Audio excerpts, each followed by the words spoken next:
Es jums parādīšu maģiju. Kā no mazas bildes uztaisīt 16 reizes lielāku bildi, tā lai tā nepaliek pikseļaina vai izplūdusi, bet gan būtu augstā kvalitātē ar vairāk detaļām. Šis attēls izskatās labi, bet tiklīdz kā mēs pievelkam tuvāk, mēs redzam milzīgas pikseļus šeit. Un tas tāpēc, ka attēla izšķirtspēja ir tikai 300 x 300 pikseļi. Tagad paskatīsimies uz otru attēlu, ko es esmu izveidojis no šī. Un tas, savukārt, ir 4800 x 4800. Ja tu parasti to palielinātu, tas būtu pikseļains vai izplūdis, bet, tā kā es to izdarīju īpašā veidā, mēs redzam, ka pietuvinot, mēs redzam ļoti precīzi acu kontūrus, un pikseļi sāk parādīties tikai šeit, apmēram šitajā līmenī. Tāpat arī, ja mēs salīdzināsim, teiksim, muti, mēs redzam, mute šeit izskatās šādi, un tagad salīdzināsim ar to, kas ir otrā pusē, un pastieties. Kāda ir atšķirība? Un tas izskatās nereāli, izskatās kaut kas no zinātniskās fantastikas, bet mēs no šī attēla esam uzģenerējuši šo, un šis mākslīgais intelekts ir piezīmējis klāt detaļas, balstoties uz miljoniem bilžu, ko tas ir apstrādājis. Un es jums parādīšu, kādā veidā tas ir izdarāms.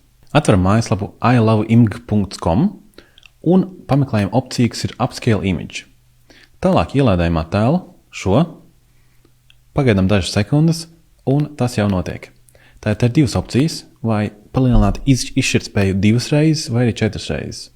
Un tas, ko es izdarīju, es palielināju to 4 reizes, lai pielādēju rezultātu, ielādēju pie jaunam un palielināju vēl 4 reizes. Un man sanāca šāds rezultāts. Tātad šeit mēs redzam, kā bija pirms, kā bija pēc. Svarīgi ir, lai šī sākuma izšķirtspēja būtu pietiekami liela. Citādāk šim rīkam pietrūks informācijas, pēc kā minēt trūkstošos datus. Es parādīšu piemēru. Šai bildē ir 300 x 300 pikseļi. Es uzlikšu, lai tā vietā būtu 150 x 150 pikseļi. Un saglabājam. Tagad mēs redzam, ka izšķirtspēja krietni mazāka un pikseļus mēs redzam krietni ātrāk. Tagad, ja es mēģināšu šo pavisam maziņo bildi ielādēt un palielināt 4 reizes, man rezultāts vairs nebūs tik labs. Bildi ielādēta, un tagad es to lejupielādēšu savā datorā un atvēršu caur programmu. Mēs redzam, ka attēls ir palielināts, bet zobi neizskatās pareizi. Teiksim, ja mēs redzam, kā izskatās šeit un šeit, mēs redzam, ka šis rīks nepareizi uzminēja, kā tām zobu šķirbām būtu jāizskatās.